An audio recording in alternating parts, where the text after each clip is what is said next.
નમસ્કાર વિદ્યાર્થી મિત્રો, હું સુનિલ ખલાસી અને મારી યુટ્યુબ ચેનલ SS એજ્યુકેશનમાં આપ સૌનું સ્વાગત છે। વિદ્યાર્થી મિત્રો, આજે આપણે BAનું માળખું જોવાના છે। સૌપ્રથમ આપ સૌની માફી ચાહું છું કારણ કે વિડીયો થોડો લેટ મુકાયો છે। એનું કારણ છે હું પણ એક સરકારી શિક્ષક છું, જેથી કરીને આપણે ઘણા બધા બીજા કામો હોય, શાળામાં પણ જવાનું હોય, જેથી કરીને વિડીયો થોડો લેટ મૂકી રહ્યો છું। આપણે જોઈએ ચેપ્ટર જે છે એ પ્રમાણે કયા ચેપ્ટરમાંથી પૂછવાનું છે। વિભાગ એ 5 માર્ક્સમાં પૂછાશે। કયા ચેપ્ટરમાંથી? તો પહેલો પ્રશ્ન ચેપ્ટર 1 માંથી, બીજો પ્રશ્ન ચેપ્ટર 3 માંથી, ત્રીજો પ્રશ્ન ચેપ્ટર 5 માંથી, ચોથો પ્રશ્ન ચેપ્ટર 8 માંથી અને પાંચમો પ્રશ્ન ચેપ્ટર 9 માંથી। બસ આ 5 ચેપ્ટરના તમારે વિકલ્પ કરવાના છે। બીજા ન કરો તો પણ ચાલે, જોઈ લેવાના, પરંતુ આ 5 તો કમ્પલસરી કરવાના। બીજા તમે જે છે એ ન કરો તો પણ ચાલે, એકવાર જોઈ લેવું સારું, પરંતુ આ 5ના તો કમ્પલસરી કરી દેવાના। વિભાગ બીની વાત કરીએ તો ચેપ્ટર 2 માંથી, બીજો પ્રશ્ન ચેપ્ટર 4 માંથી, ત્રીજો પ્રશ્ન ચેપ્ટર 6 માંથી, ચોથો પ્રશ્ન ચેપ્ટર 7 માંથી અને પાંચમો પ્રશ્ન ચેપ્ટર 9 માંથી। આ 5 ચેપ્ટરના તમારે એક વાક્યમાં જે જવાબ છે એ વાંચી લેવાના, જેથી કરીને એમાં પણ કોઈ મુશ્કેલી થાય નહીં। હવે વિભાગ સી એ 10 માર્ક્સનો રહેશે। 5 પ્રશ્ન પૂછાશે, 2 માર્ક્સનો એક। ચેપ્ટર 2 માંથી પહેલો પ્રશ્ન, ચેપ્ટર 3 માંથી બીજો પ્રશ્ન, ચેપ્ટર 6 માંથી ત્રીજો પ્રશ્ન, ચેપ્ટર 7 માંથી ચોથો પ્રશ્ન અને ચેપ્ટર 9 માંથી પાંચમો પ્રશ્ન। આ 5 ચેપ્ટરના તમારે એક બે વાક્યમાં જે જવાબ હોય 2 માર્ક્સમાં પૂછાય એવા પ્રશ્નો તમારે વાંચવાના। બીજા આઈએમપીનો વિડીયો બનાવવા પર આપણે પ્રયત્ન કરીશું, જેથી કરીને તમને મળે, પરંતુ તમને ખબર છે પણ આપણે આઈએમપી આપતા નથી। પરંતુ જે નાપાસ થયેલા વિદ્યાર્થીઓને જે થોડું વાંચવું હોય તો કયું વાંચી શકે, એટલા માટે આપણે થોડીક વિગતો આપીશું, પરંતુ આઈએમપી પેપર આપણે આપતા નથી કે આ જ પેપર પૂછાશે, કારણ કે આપણા રૂલ્સની ખિલાફ છે। કારણ કે આપણે ખોટું કરવાનું નથી, આપણે સાચું કરીને જ વિદ્યાર્થીઓને માર્ગદર્શન આપવાનું છે। ખોટું માર્ગદર્શન આપણે વિદ્યાર્થીઓને આપવાનું નથી। ચાલો આપણે વાત કરીએ વિભાગ ડી। વિભાગ ડી 15 માર્ક્સમાં પૂછાશે। કેટલા પ્રશ્નો? તો 5 પ્રશ્નો, પણ આ બીજો જે પ્રશ્ન છે ને અથવામાં બીજો પ્રશ્ન પૂછાશે। 3 માર્ક્સનો એક પ્રશ્ન ક્યાંથી પૂછાશે? પહેલો ચેપ્ટર 1 માંથી, બીજો પ્રશ્ન ચેપ્ટર 5 માંથી અને એની અથવામાં પણ બીજો પ્રશ્ન એ ચેપ્ટર 5 માંથી જ હશે।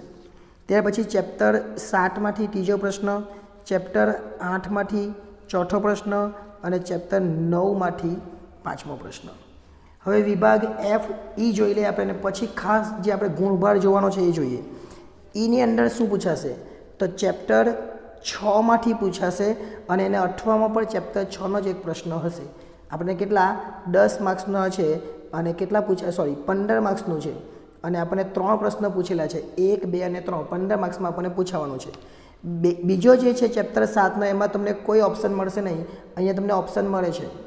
ત્યાર પછી ચેપ્ટર 8 છે, એમાં પણ તમને ઓપ્શન મળે છે। એક વસ્તુ અહીંયા ક્લિયર થાય છે, ખૂબ જ સાવચેતી જોઈ લેજો। 6, 7 અને 8, 6, 7 અને 8 ચેપ્ટર એવું છે, 6, 7 અને 8 એમાંથી 15 માર્ક્સના, એટલે 3 મોટા પ્રશ્નો તમારે વાંચવા હોય 5 માર્ક્સવાળા, તો 6, 7 અને 8માંથી વાંચવાના, બીજી કોઈ જગ્યાથી વાંચવાની જરૂર નથી। ત્યાર પછી જોઈએ 7 ને 8 અહીંયા પણ છે, એટલે 3 માર્ક્સવાળો પ્રશ્ન પણ 7 ને 8માંથી પૂછવાનો છે, એટલે 7 ને 8માંથી ઘણું બધું પૂછાઈ શકે। હવે આપણે જોઈએ કે ગુણભાર કેવો છે તે, એ ગુણભાર કઈ રીતના આપણે જોવાનો છે એની વાત કરીએ। તો પહેલું જ ચેપ્ટર છે ધંધાનું સ્વરૂપ, એમાંથી 4 માર્ક્સનું પૂછાશે। ધંધાનું સ્વરૂપ એમાંથી 4 માર્ક્સનું પૂછાશે। હવે કઈ જગ્યાએ પૂછાય એ પણ જોવું હોય તો જોઈ લે। તો પહેલાં આપણે જોઈ શકીએ 3 માર્ક્સનો એક પ્રશ્ન, 3 માર્ક્સનો એક પ્રશ્ન અને ત્યાર પછી બીજો એક પ્રશ્ન છે 1 માર્ક્સનો, એટલે 4 માર્ક્સનું અહીંયા થઈ ગયું। ચલો ત્યાર પછી આગળ જોઈએ ધંધાકીય સેવાઓ, એ ચેપ્ટર નંબર છે બીજું, એમાંથી 3 માર્ક્સના પૂછાશે। ચેપ્ટર નંબર 2 માંથી 3 માર્ક્સનું। હવે ચેપ્ટર નંબર 2 માંથી 3 માર્ક્સનું એટલે કઈ ગયું? તો જો ચેપ્ટર નંબર 2 માંથી 2 માર્ક્સનો એક પૂછાશે અને એક તમને એક વાક્યમાં જવાબ આપવો પૂછાશે। 2 માર્ક્સવાળો એક અને એક વાક્યમાં જવાબ, એટલે ચેપ્ટર 2 માંથી તમારે મોટું કંઈ વાંચવાનું નથી। ચેપ્ટર નંબર 3 માંથી પણ તમને 3 માર્ક્સનું જ પૂછાશે। ચેપ્ટર નંબર જે 3 છે એમાંથી પણ 3 માર્ક્સનું જ પૂછવાનું છે। કઈ જગ્યા પૂછાશે? તો ચેપ્ટર 3 માંથી એક વિકલ્પ પૂછાશે અને ચેપ્ટર 3 માંથી એક 2 વાક્યમાં જવાબ આપો અથવા 2 માર્ક્સનો જે સવાલ છે એ પૂછાશે।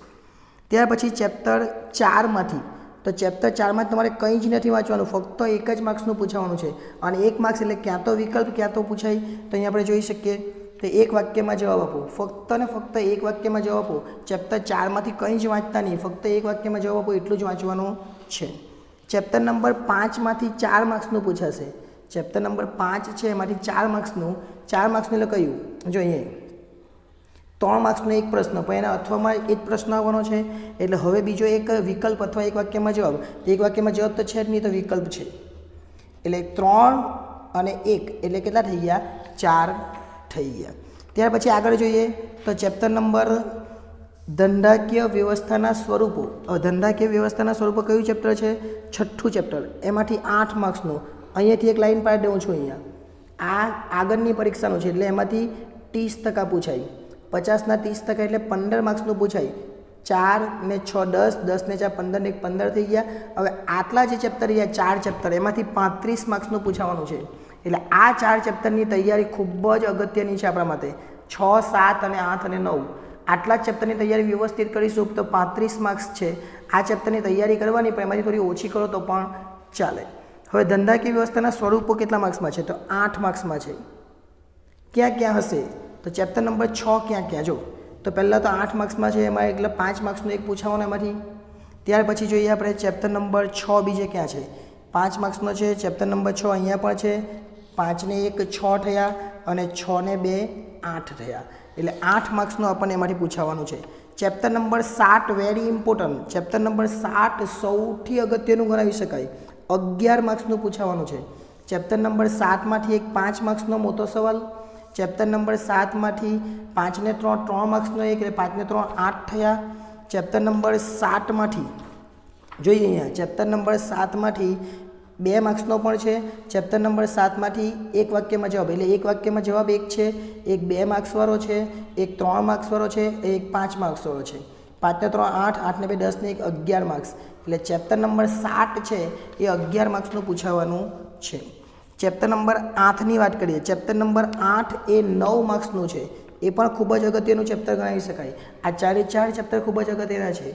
8મું ચેપ્ટર એમાંથી 9 માર્ક્સનું પૂછાવાનું છે 8મા ચેપ્ટરમાંથી 5 માર્ક્સનો એક સવાલ તો ખરો જ એટલે 5 માર્ક્સનો એક સવાલ 3 માર્ક્સનો એક સવાલ 5 ને 3 કેટલા થઈ ગયા 8 અને 5 ને 3 8 થઈ ગયા એટલે ચેપ્ટર નંબર જે 8 છે એમાંથી એક વિકલ્પ એટલે એક વાક્યવાળો એક 3 માર્ક્સવાળો અને એક 5 5 ને 3 8 ને 1 9 અહીંયા 9 માર્ક્સ પૂરા થાય છે। આ ચેપ્ટર નંબર કયું ચેપ્ટર નંબર 8 હવે ચેપ્ટર નંબર 9 રહ્યું ચેપ્ટર નંબર 9 એટલે આંતરિક વેપારમાંથી આપણને 7 માર્ક્સનું પૂછવાનું છે એમાંથી 5 માર્ક્સનો સવાલ નથી 5 માર્ક્સનો સવાલ આ 3માંથી જ છે 6 7 અને 8 એમાંથી 5 માર્ક્સના 3 સવાલ પૂછાશે એક અહીંયાથી એક અહીંયાથી ને એક અહીંયાથી ખાસ યાદ રાખવાનું।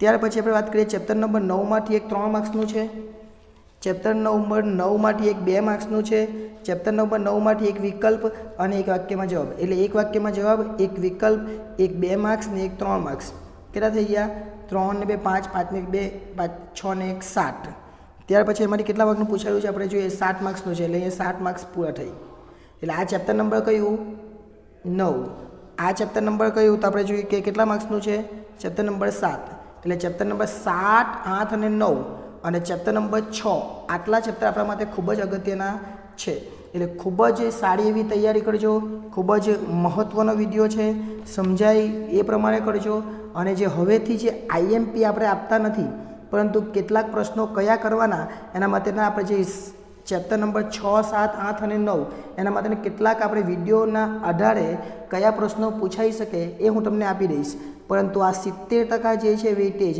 એ ખાસ આ 4 ચેપ્ટરને કરવાનું એમાંથી આપણને 35 માર્ક્સનું પૂછાવાનું છે। આપણે કોઈ પેપર નથી આપતા પેપર આપીને વિદ્યાર્થીઓને થોડીક ગેરમાર્ગે દોરવાનો પ્રયત્ન આપણે કરતા નથી માટે આપણે કોઈ તમને એવું જ નથી કહેતા કે સાચું પેપર આ જ છે અને એ જ પેપર આવશે પરંતુ જો આપણી પાસે સમય હશે તો તમને કેટલાક પ્રશ્નો પણ હું આપી દઈશ જેથી કરીને તમને કોઈ મુશ્કેલી થાય નહીં પરંતુ અત્યાર માટે આટલી તૈયારી ખાસ કરી લેજો વિડીયોને વ્યવસ્થિત જોઈ લેજો સ્ક્રીનશોટ પાડી લેજો અને જો હજુ સુધી આપણી ચેનલને સબસ્ક્રાઈબ ન કરીએ તો કરી લેજો કારણ કે ધોરણ 12માં પણ અને કોલેજ કક્ષાએ પણ આપણને આ ચેનલ ઉપયોગી થવાની છે। આભાર।